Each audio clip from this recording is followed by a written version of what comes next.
Bom dia, meus irmãos. Hoje nós teremos todas as classes, tá? Lembrando, os jovens de 15 a 22 anos podem subir.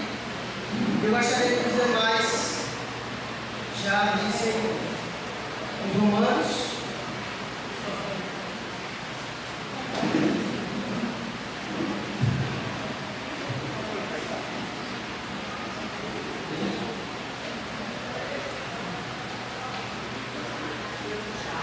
Vamos começar com um tempo de oração, de Deus nos ajude nessa manhã. Oremos. Senhor, muito obrigado, Pai, por esse dia, pelo dia do Senhor, pelo privilégio de estarmos na tua casa, diante da tua presença, na comunhão dos santos. Que o Senhor possa nos abençoar nesse momento, mesmo como instrumento das tuas mãos, possamos aprender mais sobre a tua palavra, em especial sobre o livro de Romanos. Nos ajuda, Pai, a sairmos daqui não apenas com mais conhecimento, mas também com a expectativa e desejo de mudarmos de vida, estamos buscando sempre glorificar o Senhor no nosso dia a dia. Assim nós chamamos em nome de Jesus. Amém. Amém, meus irmãos? Eu gostaria de começar já propondo para vocês uma atividade. Você o celular aí, né? Eu mandei o link no grupo, mas também se você preferir por aqui pelo QR Code, eu posso colocar daqui, desse lado, para onde ficar melhor. Acho que desse lado fica melhor, né? Ok, fica à vontade aí. Primeira pergunta seria, quais os principais temas de Romanos? Você vai poder responder 3 coisas, para tentar ajudar a gente aqui nos principais temas de Romanos. Aí lembra, seja breve, né? Uma palavra, talvez uma expressão. Enfim.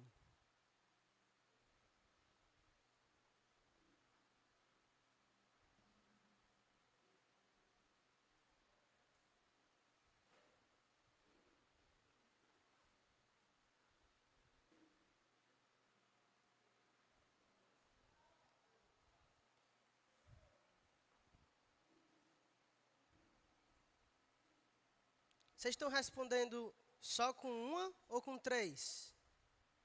Só com 3? São 3.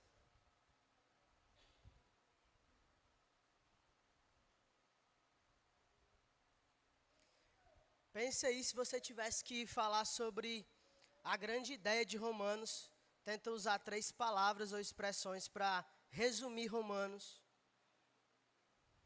Vou tirar aqui o QR Code para melhorar. Tá dando para ver? Beleza. Então, deixa eu começar aqui. No centro, justificação pela fé. Missões, edificação na fé, depravação, judeus e gentios, salvação de judeus e gentios, liberdade, carta missionária. Muito bem. Então, se vocês perceberem, qual tema ficou central aí? Justificação pela fé, né? Então, os irmãos já pegaram aí a grande ideia de Romanos. Claro que tem outros temas que nós vamos ver à medida que a gente aborda esse livro. Então, vamos lá. Hoje nós vamos dividir da seguinte forma. Passou? Não. Opa. Quando passou demais. Ok. Vamos fazer uma introdução, objetivos da epístola. Vamos falar sobre perspectivas sobre Paulo. Vou explicar melhor o que seria isso. E na parte 4 a gente vai ver capítulo a capítulo, mas claro, não tudo hoje. A gente começa o que der para começar e na próxima aula, depois do DIP, a gente conclui a epístola aos Romanos, tá certo? Então, introdução. A autoria de Paulo em Romanos não é questionada por estudiosos sérios. Ela não foi questionada durante a história da igreja, praticamente. Então, já tinham por certo consolidado que o apóstolo Paulo havia escrito essa carta aos irmãos em Roma. Tem como provar isso? O que é que vocês acham? Tem como provar que Paulo escreveu Romanos? Exatamente, tem como provar sim. Vamos lá. Aí os microfones estão à disposição aí, né? Pronto, vamos dividir esses textos aí. Romanos 1:1. Quem quer ler esse? Vamos lá. A Letícia aqui, Romanos 1:1. 3:9. Jean. 4:1. Alan. 9, do 1 ao 3, eu leio esse. 11:1.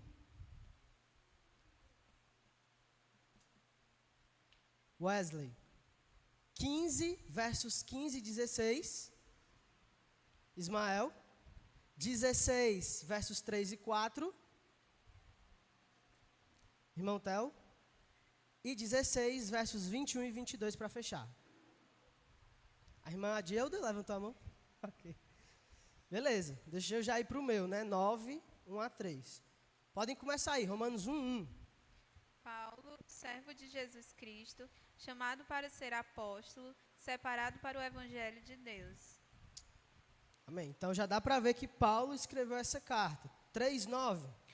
Que se conclui: temos nós alguma vantagem? Não, de forma nenhuma. Pois já temos demonstrado que todos, tanto judeus como gregos, estão debaixo do pecado. Esse versículo mostra que o autor é judeu, porque ele diz assim: temos nós alguma vantagem? Então, está falando no aspecto de judeus. Os judeus têm alguma vantagem, e a gente sabe que o apóstolo Paulo é judeu, certo? 4, verso 1. Portanto, que diremos do nosso antepassado Abraão? Falando do antepassado Abraão, mais uma prova de que era o apóstolo Paulo, e ele sendo judeu, tinha antepassado Abraão. E aí, chegou no meu aqui. Digo a verdade em Cristo, não minto, testemunhando comigo no Espírito Santo a minha própria consciência. Tenho grande tristeza e incessante dor no coração, porque eu mesmo desejaria ser anátema, separado de Cristo por amor de meus irmãos, meus compatriotas, segundo a carne. Paulo, mais uma vez, mostrando aqui os seus aspectos judeus, dizendo: olha, eu preferia ser anátema se os meus irmãos judeus conseguissem, de fato, crer em Cristo e não continuarem no caminho da perdição. 11:1. Pergunto, pois, terá Deus porventura rejeitado seu povo? De modo nenhum, porque eu também sou israelita, da descendência de Abraão, da tribo de Benjamim. Aqui ele traz mais informações, A gente já sabia que era judeu, israelita, e ele diz, da descendência de Abraão, também já sabíamos, da tribo de Benjamim. Então fica claro aqui, ele está especificando a sua tribo. 15, versos 15 e 16. 15 e 16, isso? Para que eu seja ministro de Cristo Jesus entre os gentios, no sagrado encargo de anunciar... Não, Ismael, lê a partir do 15, por favor. Entretanto, vós escrevi em partes, mais ousadamente, como para vós trazer isso de novo à memória, por causa da graça que me foi outorgada por Deus, para que eu seja ministro de Cristo Jesus entre os gentios, no sagrado encargo de anunciar o evangelho de Deus, de modo que a oferta deles seja aceitável, uma vez santificada pelo Espírito Santo. Deixa eu perguntar essa para vocês. Por que eu escolheria esse texto para provar a autoria paulina? O que é que tem nesse texto que faz você lembrar do apóstolo Paulo? E aí?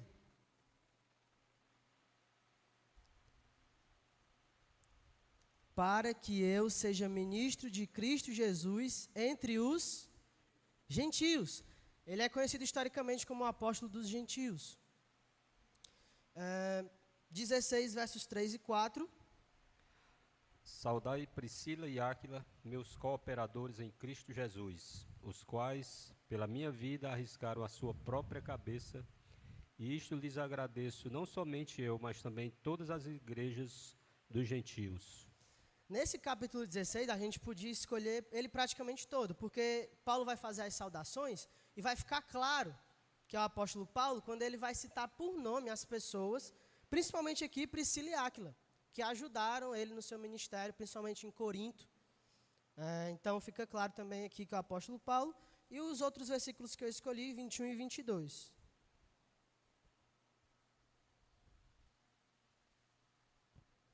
A irmã Dilda ali, ó.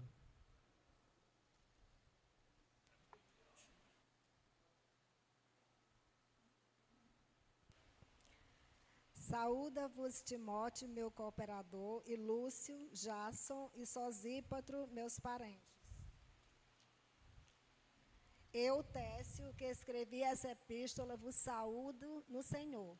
Pronto. No verso 21, por ele citar Timóteo, e a gente sabe que Timóteo, seu filho na fé, foi um cooperador do evangelho, juntamente com Paulo. E no verso 22, é mencionado Técio. Técio? Quem é esse homem? E aí? O que é que Técio tem a ver? Ele diz, Técio, que escrevia esta epístola. Então, o autor é Técio? Pronto, a irmã Elaine fez só assim, deu para entender já, né? Técio era o amanuense de Paulo, né? Paulo ia ditando e ele escrevendo. Só que em algumas cartas, no final, o próprio Paulo escrevia, finalizava, assinava. Enfim, beleza. E as evidências externas, não vai dar para a gente ser mais aprofundado nisso, mas na própria história da igreja, como eu já mencionei, não há contrariedade, os pais da igreja tomam como certa a autoria paulina em Romanos. Os pais da igreja, reformadores, e ao longo de toda a história da igreja, é assim.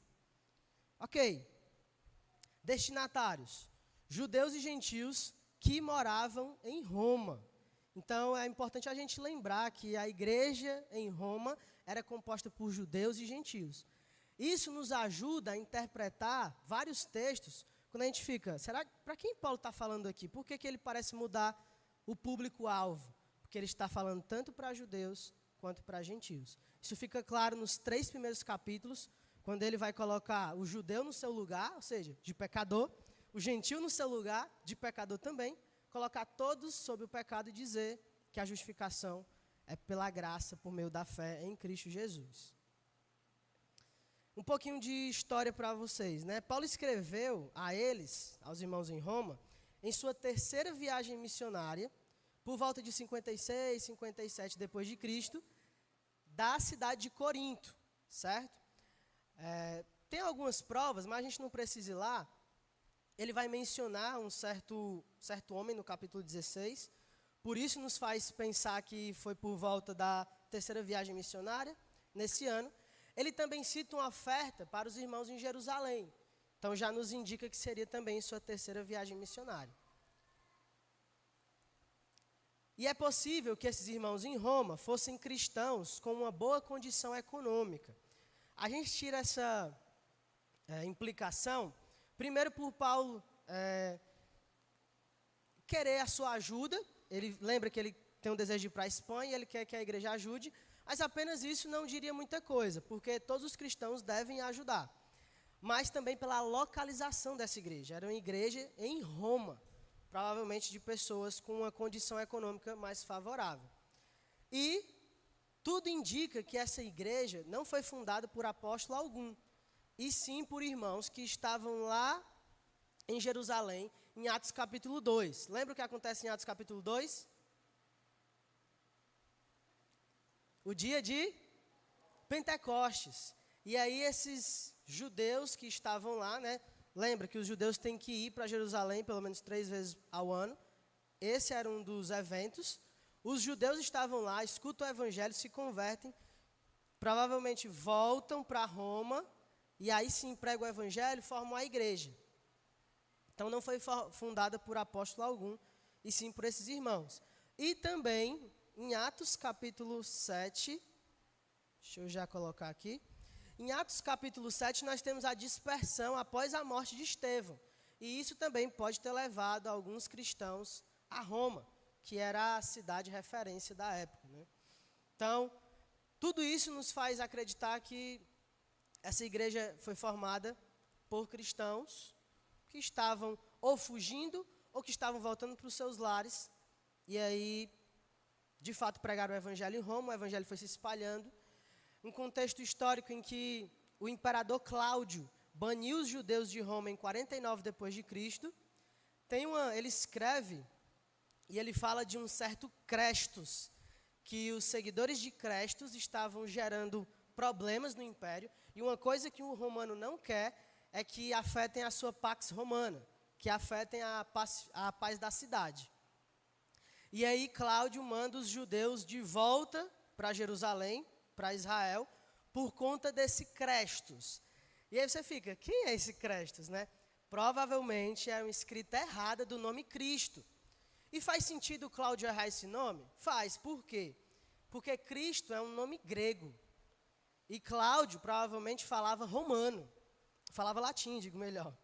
E Crestos é a escrita latina, e acredita-se que ele errou aí, colocou um certo Crestos. A gente acredita que está falando de Cristo, e que ele manda esses judeus de volta, só que em 54 depois de Cristo, 5 anos depois, ele morre.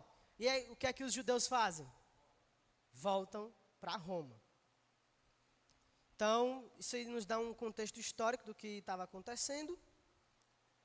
E o fato de nenhum apóstolo ter fundado a igreja em Roma, nos dá um indício, né, nos justifica para a gente por que a carta, a epístola aos romanos é tão extensa, é tão grande. Porque Paulo sentiu a necessidade de auxiliar aquela igreja com teologia, uma teologia mais profunda, e ele queria confirmar a fé dos irmãos. Ele já tinha até o desejo de ir lá, o capítulo 1 fala sobre isso, que ele nunca viu esses irmãos, mas tinha o desejo de conhecê-los.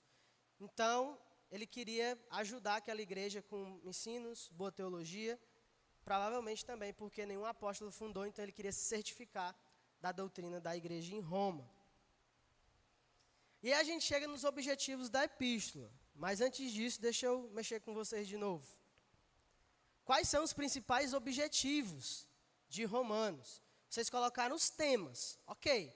Mas agora quais são os objetivos? Por que Paulo escreve a carta aos irmãos em Roma? Já disse alguns, né?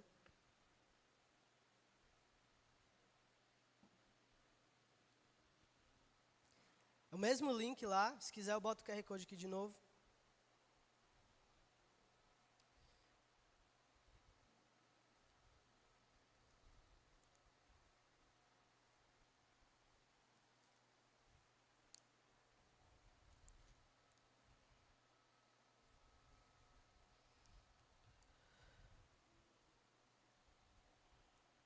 Se alguém tiver com dificuldade, pode me chamar, tá bom? O pessoal também do curso de exposição, eles estão afiados já aí, mas vocês também. Eu acho que tem gente respondendo com uma só.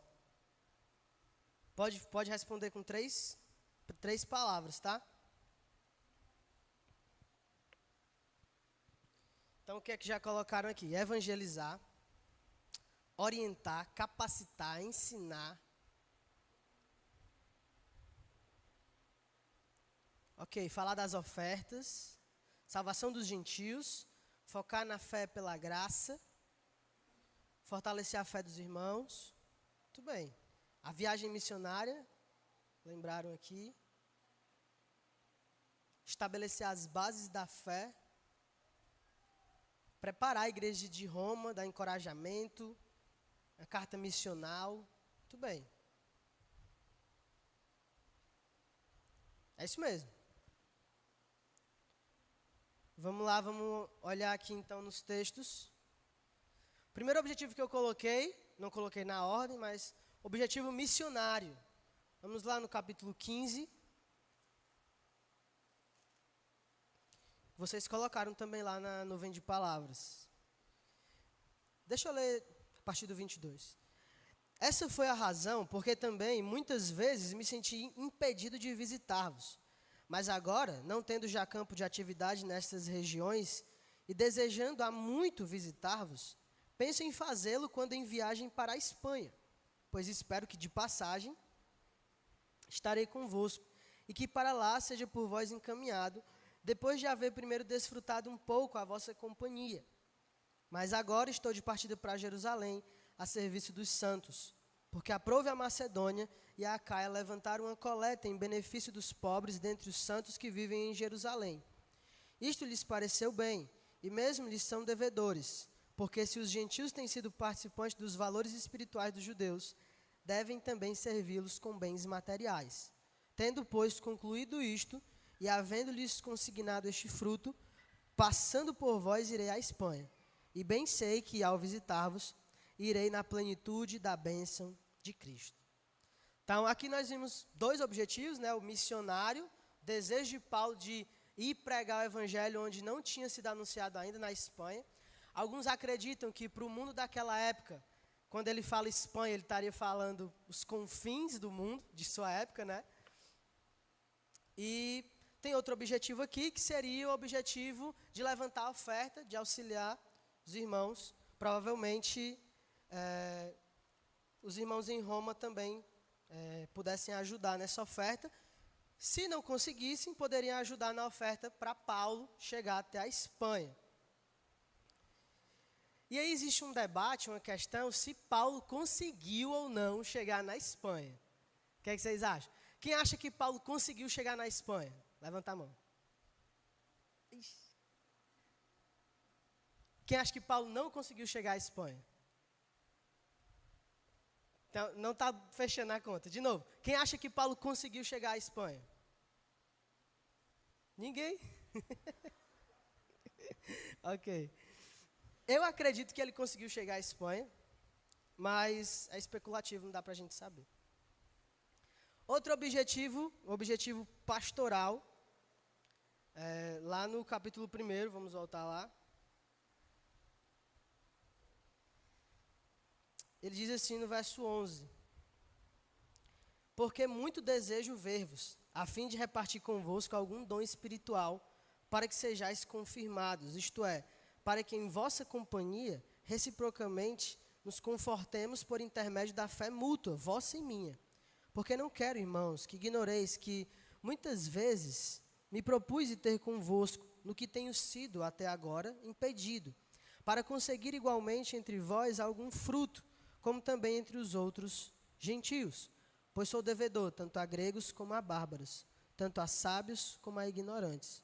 Por isso, quanto está em mim, estou pronto a anunciar o evangelho também a vós outros em Roma. Então, esse objetivo pastoral, eu coloquei assim, porque tem esse aspecto de cuidado. Paulo tinha um desejo de visitar os irmãos em Roma para poder cuidar deles, edificá-los e também ser edificado. É um trabalho mútuo aí, né? E por fim, o último aqui que eu coloquei, o objetivo doutrinário. Eu poderia ter escolhido outros textos, mas escolhi o capítulo 3, versos 21 ao 26, que justamente fala de um tema que os irmãos, inclusive, colocaram como chave em Romanos, a justificação pela fé. Diz assim o verso 21, mas agora, sem lei, se manifestou a justiça de Deus, testemunhada pela lei e pelos profetas.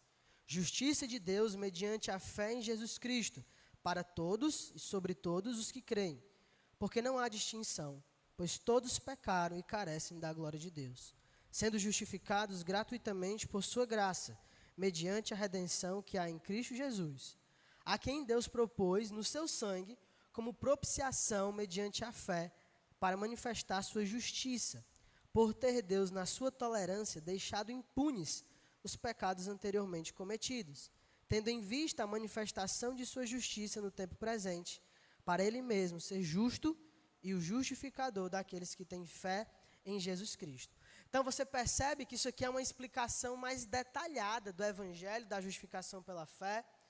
Por que Paulo quer gastar tanto tempo com isso? Justamente como a gente já viu, esse desejo de edificar a igreja com ensino, com doutrina, com a sã doutrina.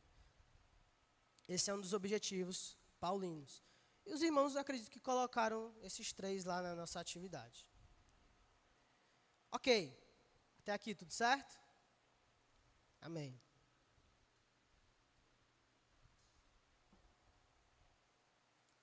E aí nós vamos falar um pouco sobre algumas perspectivas sobre Paulo. Trouxe até esse livro aqui para mostrar para os irmãos. Esse livro vai falar sobre 5 pontos de vista. É aquele livro que é de debate. Um cara bota a sua ideia, os outros vão refutando. Perspectivas sobre Paulo.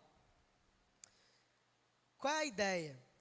Nós temos as cartas que Paulo escreveu, mas nós temos várias perspectivas, formas de avaliar, observar e estudar essas cartas. Por que eu quis trazer isso para os irmãos? Eu não consegui trazer muito nas exposições em Romanos aos domingos à noite. E aí eu decidi meio que não trazer isso no culto, pensar em focar mais no texto, algo do tipo. Mas eu preciso dizer para os irmãos que esse debate pelo menos existe.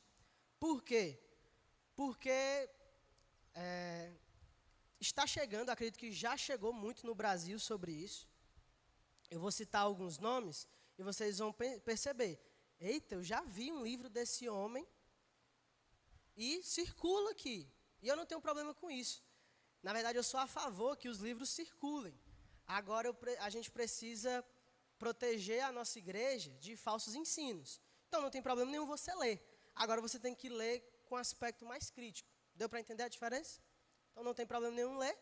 Agora, tem problema concordar com esses homens. E aí, eu quis trazer para os irmãos essas perspectivas. Na academia, esses assuntos já estão ultrapassados. Essas novas perspectivas de Paulo, essa nova perspectiva, ela já é considerada velha perspectiva, já foi refutada, debatida, mas é como já disse um teólogo, né? O Brasil é um cemitério de ideias, de doutrinas. Então, quando a heresia quer morrer, ela vem para cá, para o Brasil. E aí a gente precisa proteger a nossa igreja disso. Então, eu vou trazer... O livro fala de 5 perspectivas, mas eu preferi resumir em 3, que são as principais, para os irmãos saberem que isso existe, pelo menos que isso existe. E também saberem defender a nossa visão, que certamente nós acreditamos que é a correta. A primeira perspectiva sobre Paulo é a perspectiva católica romana. E ela é a que tem mais tempo. E aí eu diria que os irmãos vão entender por quê. Eu acho até injusto chamá-la de perspectiva católica romana, porque por muito tempo, alguns até podem pensar que a Igreja Católica Romana, ela existe desde lá de antigamente, mas não, o que existia era igreja. E aí, depois de alguns séculos, ela vai pegando esse formato e algumas pessoas vão até se distanciando dessa igreja por acreditarem que ela caminhou no rumo errado, né? A Igreja Católica Romana. Então, essa primeira perspectiva, ela é muito parecida com a nossa, mas a gente vai ver algumas distinções. Primeiro aqui, a justificação como perdão e participação real em Cristo e santificação real e instantânea. Deixa eu explicar para os irmãos. Os católicos romanos vão defender que, quando Paulo fala sobre justificação, Paulo está falando sobre perdão. É como se Deus, ao nos declarar justos, Ele está tornando a folha limpa, branca de novo. Nós participamos de forma real em Cristo, em sua morte e ressurreição. Até aqui, você não concorda com tudo isso, não? Amém? Amém. Se parasse aqui, a gente poderia até dar as mãos, né? Só que essa perspectiva vai além. Fala sobre uma santificação real e instantânea, em que o indivíduo é declarado justo, mas não apenas isso. Não é aquela justificação forense que a gente viu na exposição de Romanos. Que Deus nos declara algo para que nós estejamos em um processo para nos tornar aquilo que Deus já disse que nós somos. Os católicos romanos vão ver diferente. Eles vão dizer que é uma santificação real e instantânea. Você, de fato, não apenas do modo forense, não apenas é declarado, mas você é justo. E aí, isso faz a gente encaixar as peças. Eles pensam que Deus nos coloca já no nível lá em cima e que o objetivo da vida cristã, de um católico romano, é tentar não descer. Por isso que quando você pergunta para um católico romano se ele tem fé, se ele acredita em sua salvação, o que é que ele vai dizer? Não, eu estou me esforçando. Porque é essa visão de que Deus me colocou aqui, mas se eu não cuidar, eu vou cair. Então, essa santificação real e instantânea acontece. Você tem só que buscar esqueci os sacramentos, para você buscar sempre estar continuando nessa santificação real e instantânea ao longo de sua vida. Outro ponto, e aí nós não concordamos com isso, nós não acreditamos que Deus apenas nos declara justos, e agora começa um processo de santificação que é progressivo, né? Nós não compactuamos com essa visão. E nem de que perdemos a salvação, porque está embutido nesse ponto aqui. A justificação inicial pela graça, somente por meio da fé, e justificação final segundo as obras. Então, eles vão dividir em 2 tipos de justificação. A inicial é igual nós cremos, ela é pela graça, somente por meio da fé. Mas a final, você tem que ralar. Por isso que eles vão dizer, eu estou me esforçando, eu estou tentando, eu estou caminhando. É a ideia da escadinha, né?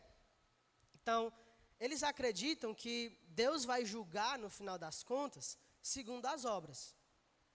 Isso não está de todo errado, mas é deturpado. Por quê? O julgamento que Deus vai fazer, essa separação entre o povo de Deus e os ímpios, se baseia em Cristo. Você creu em Cristo ou não? Como é que nós cremos desse modo? Não é que fé e obras vão caminhar juntas para a salvação, mas é que a salvação é por meio da fé, e as obras vêm para testificar. A obra vem para mostrar se você de fato é um regenerado ou não. Como Jesus nos ensinou, pelo fruto conhecereis as árvores. Como Tiago também menciona, fé sem obras é morta. Tiago não está defendendo isso, ele está dizendo que, se você está dizendo que tem fé, prove por meio das obras. Não é que a gente vá fazer algo para tentar ajudar Deus nessa caminhada de salvação.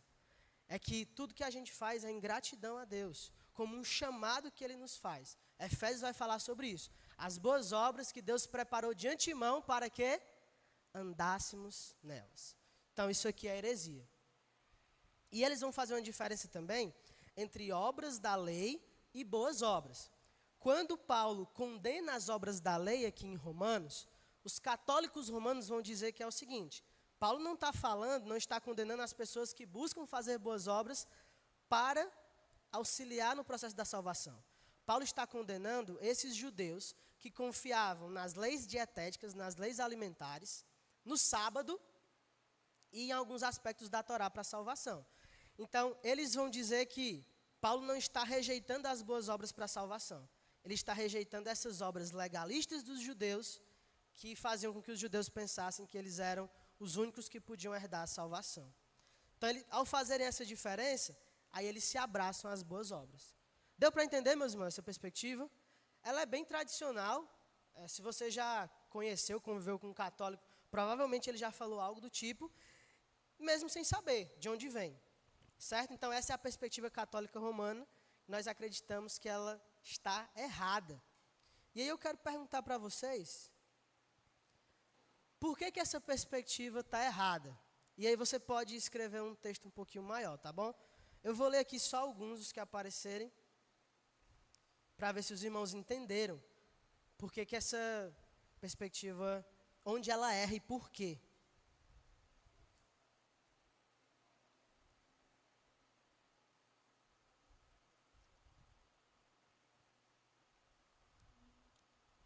Vou dar um tempinho a mais, né?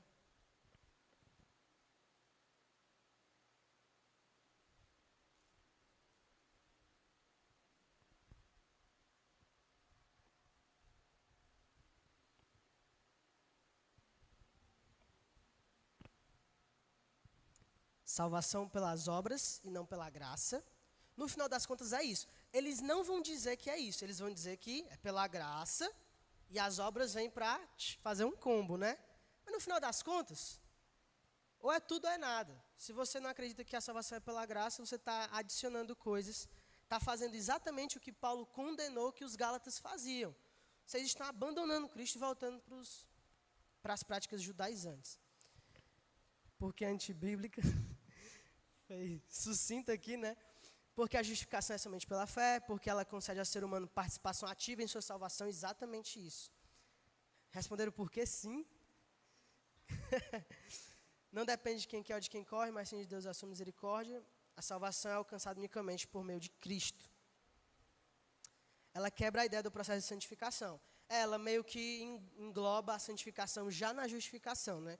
A gente não vê assim.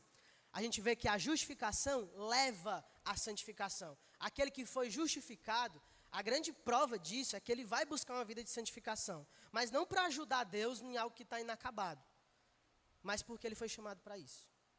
Ok, então, é por aí mesmo. Voltando aqui, vamos para a segunda perspectiva. É a nossa, a perspectiva protestante tradicional sobre Paulo. E aqui começa basicamente com Martinho Lutero, né? Mas não se resume a ele, tá? Essa perspectiva vai dizer o seguinte: os judeus do segundo templo, essa nomenclatura, acho que os irmãos já estão familiarizados com ela. Está falando desses judeus do período entre 200 a.C. e 200 depois de Cristo. Essa literatura do segundo templo, e os judeus do segundo templo está falando sobre esse período aí. Esses judeus aderiram a uma religião de prática de justiça e legalismo. Você consegue ver isso em Romanos? Pessoas que acreditavam que por meio da obediência à lei conseguiriam a salvação? A gente vê isso claramente, né? E Paulo diz, olha, não é por meio da lei. Não é por meio da lei que vocês vão ser salvos. Capítulo 3, o final, ele fala exatamente isso. Em resposta a esse legalismo judaizante, Paulo enfatizou a graça gratuita, não é redundância, tá? A graça gratuita de Deus contra as obras humanas. Isso é basicamente o que Lutero diz. Olha, Paulo vê judeus entregues ao legalismo e diz, vocês erraram. É exatamente por isso que ele escreve. Como é que os gentios que não buscavam conseguiram e os judeus que estavam buscando não conseguiram? Porque eles estavam buscando por meio das obras. Então, Paulo ataca isso de fato. E a ênfase dessa perspectiva é na pura graça exclusiva das ações. A ênfase na pura graça exclusiva das ações é característica da atividade salvadora e justificadora de Deus. Não temos parte na salvação. Não é algo que nós alcançamos com o nosso braço. É algo que nós recebemos por graça. Então, essa é a grande diferença. Só que aí nós vamos ver já que ela foi atualizada depois da nova perspectiva em Paulo, ajustando e aparando alguns equívocos dela. Eu vou já voltar nisso. Mas aqui é o que nós cremos. Aí nós temos a nova perspectiva sobre Paulo, também conhecido como NPP. E eu disse que ia citar o nome de um autor da NPP, né? Você já ouviu falar sobre N.T. Wright? Ele tem vários livros sobre a justificação, como Deus se tornou rei. Então, ele escreve muita teologia. E aí, a ideia aqui não é, se eu tiver encontrar um livro desse homem lá na minha casa, eu vou tacar fogo agora. Não é isso. É que você vai ler, buscando de forma crítica, avaliar. Porque muitos desses homens escrevem boa teologia. A questão é, quando eles vêm para esses aspectos, eles já estão com os pressupostos deles, e isso prejudica a análise e a avaliação, tá bom? Então, eu jamais vou dizer para os meus irmãos que de forma cega façam algo assim. Eu vou dizer que vocês busquem avaliar, analisar e julgar de forma crítica, tá bom? A NPP, alguns até preferem chamar de novas perspectivas, porque entre os próprios autores, eles não conseguem chegar em um consenso, eles não concordam. Então, eu coloquei 3 pontos aqui, e se você for ver, eles não vão concordar exatamente com todos esses 3 pontos. Os autores são, se você tiver curiosidade, né? O Ep Sanders, ele não ficou muito famoso no Brasil, o N.T. Wright, sim, e o James Dunn, esse também não. A proposta da NPP, ela é chamada de nova, mas ela já existe desde a década de 1970, tá? Então já está um tanto quanto defasado. Ela propõe que o judaísmo da época de Paulo não era legalista. Então o pessoal da NPP vai dizer que Lutero errou. Lutero viu em Paulo o que ele estava vivendo naquele momento. Lutero viu uma igreja católica legalista e pensou assim, é sobre isso que Paulo está falando, só que no aspecto judaizante. Então, a ideia da NPP é dizer que Lutero leu a Bíblia de acordo com os olhos do seu contexto. Isso é um problema, tá, irmãos? Nós não podemos encontrar um significado que nunca existiu no texto sagrado. O texto tem que significar, ele não pode significar o que nunca significou. E o significado do texto está onde? No texto. Amém. Então, o pessoal da NPP vai dizer que Lutero encontrou o significado do texto, não no texto, mas no seu contexto local de luta contra a Igreja Católica. Deu para entender? Então, eles vão dizer que Lutero errou nesse aspecto. Os judeus dessa época não eram legalistas, e sim aderiram à religião da graça, chamado de nomismo da aliança. Como é que eles vão defender isso? Eles vão dizer que não é que os judeus faziam as obras para entrarem em aliança com Deus, mas eles já estavam em aliança com Deus e praticavam essas obras para permanecer, para continuar. Essa é a ideia de nomismo da aliança. E aí, uma coisa que eu acho extremamente desleal dessa perspectiva é que eles vão mudar os termos. Termos que já historicamente estão estabelecidos. Então, por exemplo, a palavra justificação, dikaiosine, eles vão dizer que a melhor tradução não seria justificação, e sim legitimação, para fazer parte do povo de Deus. Então, quando Paulo diz que judeus e gentios agora são justificados diante de Deus, ele está dizendo que judeus e gentios são legitimados para fazer parte do povo de Deus. Você consegue ver qual é o problema disso? A NPP está chegando até em um ensino certo, chega em uma conclusão correta, mas por meios errados. Quando Paulo fala sobre justificação em Romanos, ele está falando sobre isso aqui, ó. É uma justificação vertical.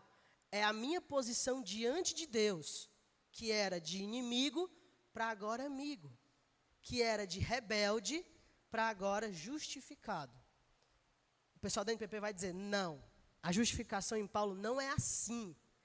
Ela é assim, horizontal. Quer dizer que agora judeus e gentios podem conviver juntos no meio do povo de Deus. Chegou em uma conclusão certa? Sim, mas por meios errados. Eles vão também mudar, que, mais uma vez, eu acho isso desleal, a interpretação de fé em Cristo. Eles vão dizer, a gente lê o texto assim, justificados pela fé em Cristo. Eles vão dizer que a melhor tradução seria fidelidade de Cristo. Então, não é uma fé que eu tenho em Jesus, mas é uma fé que Jesus tinha no seu Pai, de que ele foi fiel e obedeceu ao Pai no plano de salvação. Isso é verdade, meus irmãos? Jesus foi fiel ao Pai? Foi. Mas Paulo não estava falando sobre isso quando ele falou de justificação pela fé. E isso é um problema. Não adianta você apenas dizer a verdade de Deus, você tem que dizer a verdade de Deus no texto certo. Você tem que usar o texto certo para a verdade certa. Então, eles vão dizer que, olha, quando Paulo fala que a justificação é pela fé em Cristo, ele está dizendo que essas pessoas, judeus e gentios, se tornam um só povo, o povo de Deus, porque Jesus foi fiel. Então, não é que a ideia é que eu vou crer em Cristo, mas é que Jesus obedeceu e foi fiel ao Pai. Chegou em uma verdade por meios errados de novo. Então, mais um erro aí. E tem outros pontos, não vou prolongar muito, mas pelo menos os irmãos sabem que isso existe agora e sabem refutar. Tá bom?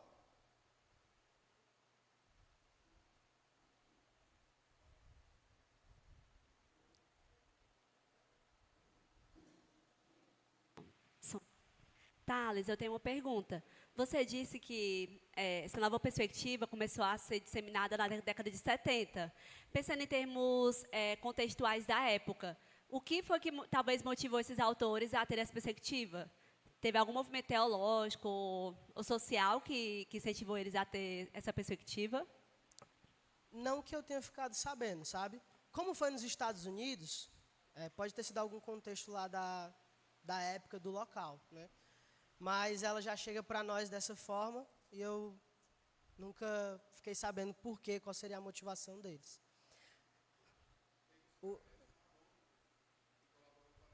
Tem um microfone aí para o irmão Alex?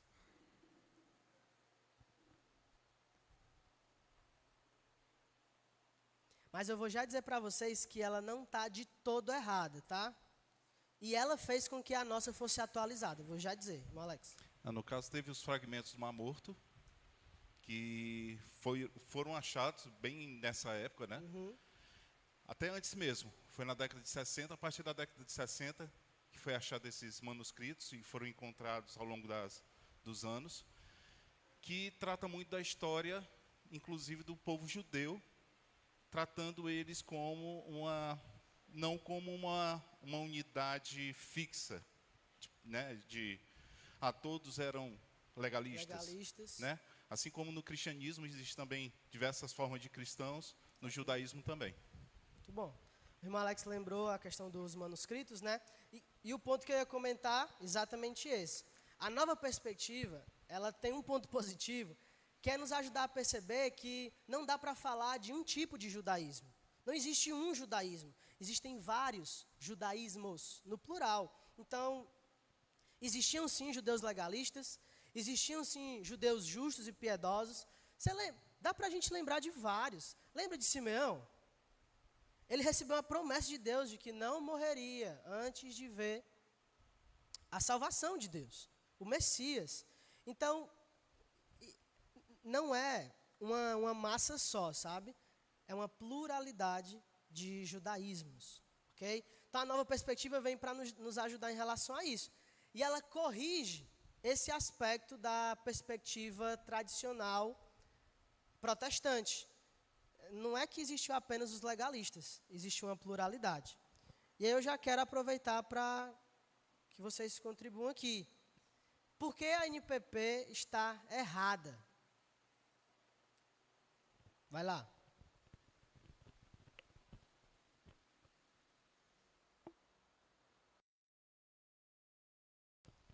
Enquanto os irmãos colocam, vou só falando algo mais, que a NPP ela não é tirada apenas do livro de Romanos. Eles utilizam também o livro de Gálatas, tá? Como é nova perspectiva sobre Paulo, é para ser de todas as cartas, né? Mas a ênfase, quando vai debater NPP, é Romanos e Gálatas, tá bom?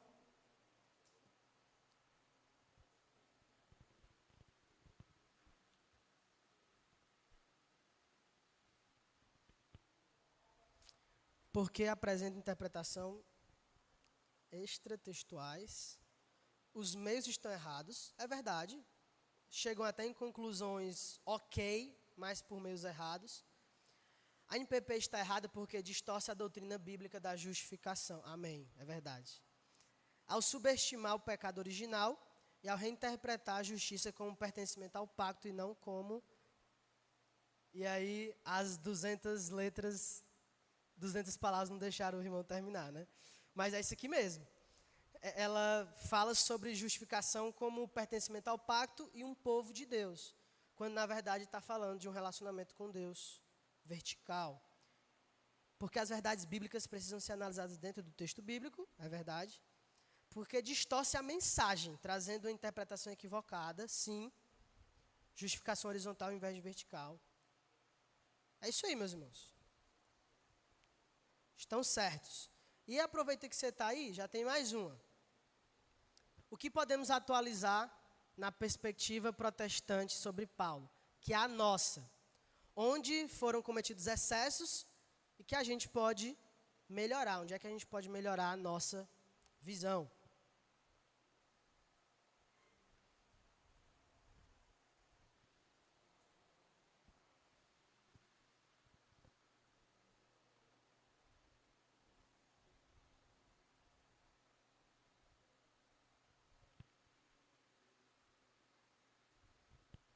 Considerar que o judaísmo é plural, muito bom. Tipos de judaísmo variados. Isso. Os irmãos entenderam a proposta. Show de bola.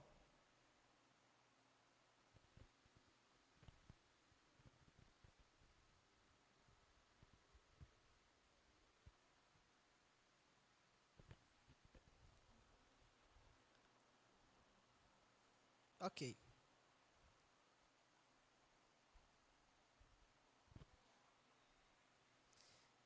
E aí nós chegamos no capítulo a capítulo, que é a última parte, essa vai ser a mais demorada. Não dá para ver tudo hoje, mas a gente tem a próxima aula depois do DIP. Vamos tentar pelo menos talvez os 2 primeiros capítulos. Eu trouxe, meus irmãos, assuntos-chave de cada capítulo.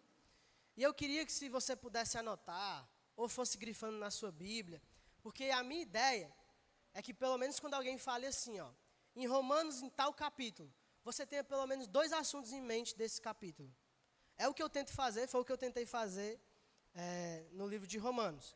Tal capítulo. Tem sim.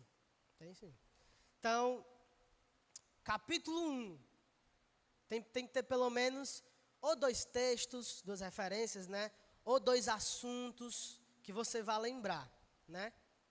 Então, falando nisso, eu devia ter deixado esse slide para mostrar depois e perguntar para vocês, né? Mas tudo bem. Primeiro texto, Romanos 1, verso 16 e 17. Provavelmente o texto mais famoso desse capítulo. E os irmãos sabem por quê, não é?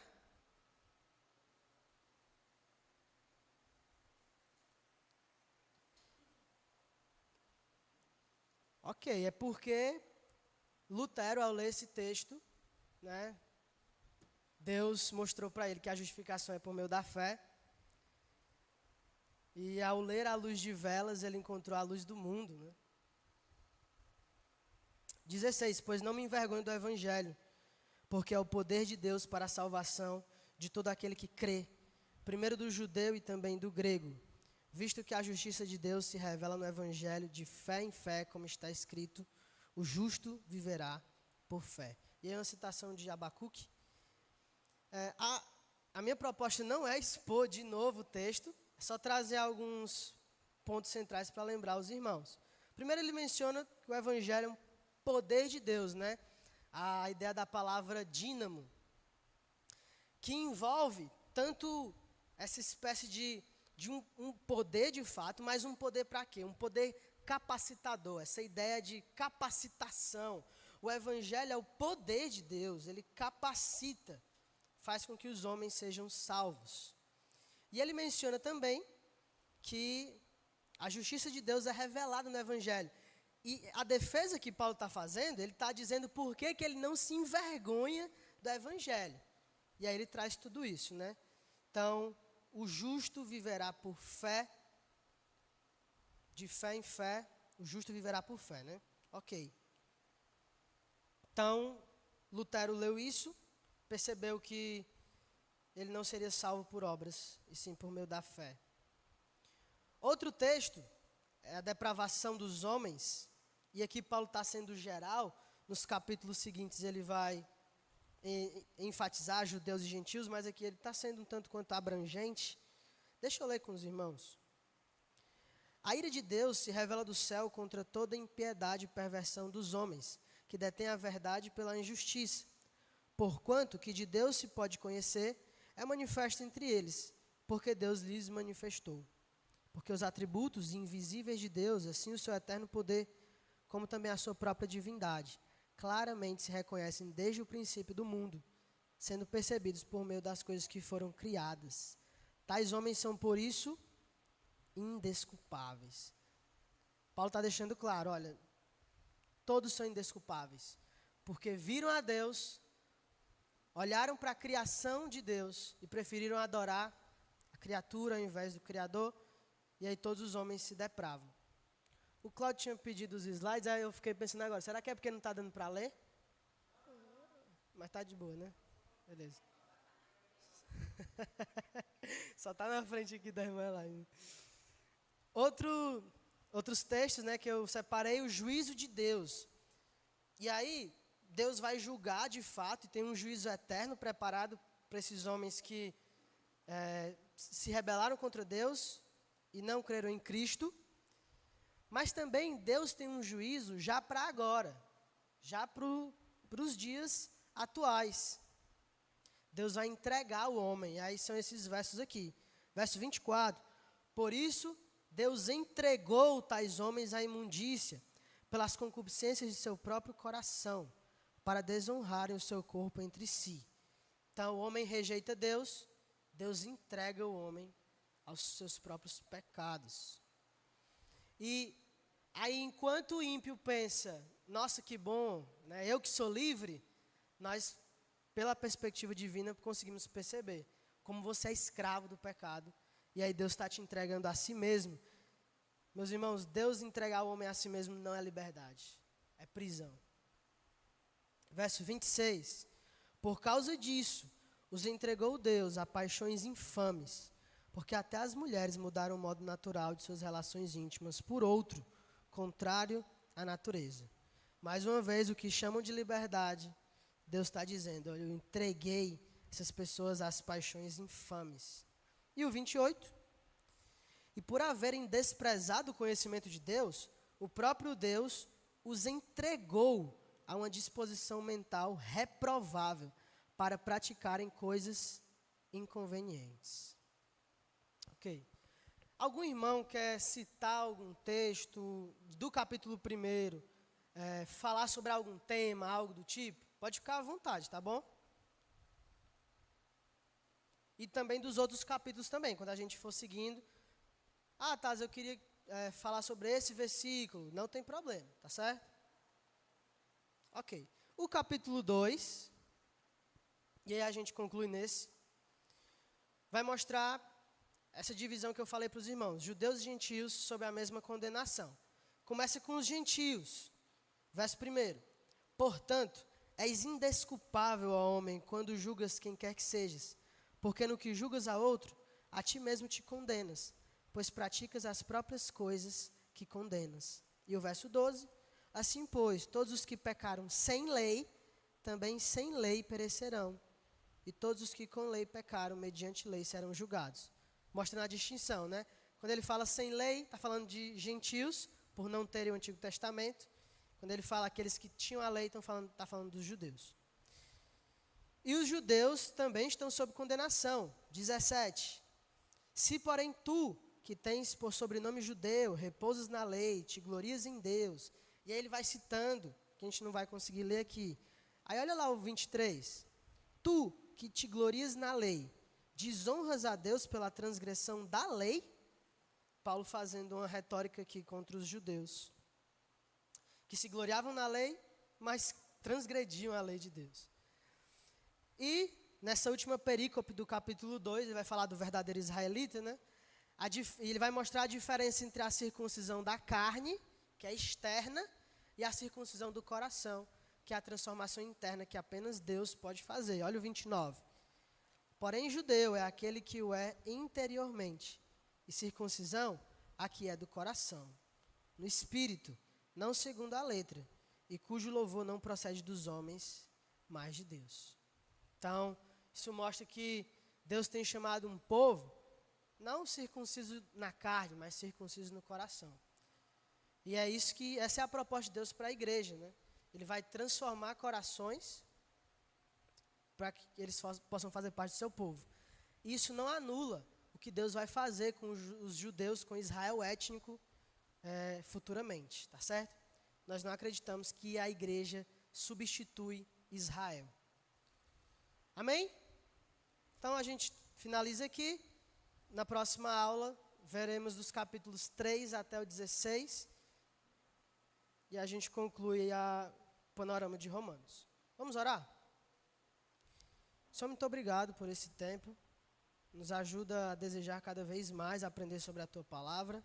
Que possamos amá-la, que possamos nos debruçar sobre as Escrituras. Estamos aprendendo mais sobre Romanos, mas que possamos desejar a Tua Palavra de uma forma geral, sabendo que ela vem diretamente de Ti, Pai. Cuida de nós, ser conosco, é o que te pedimos. Em nome de Jesus. Amém.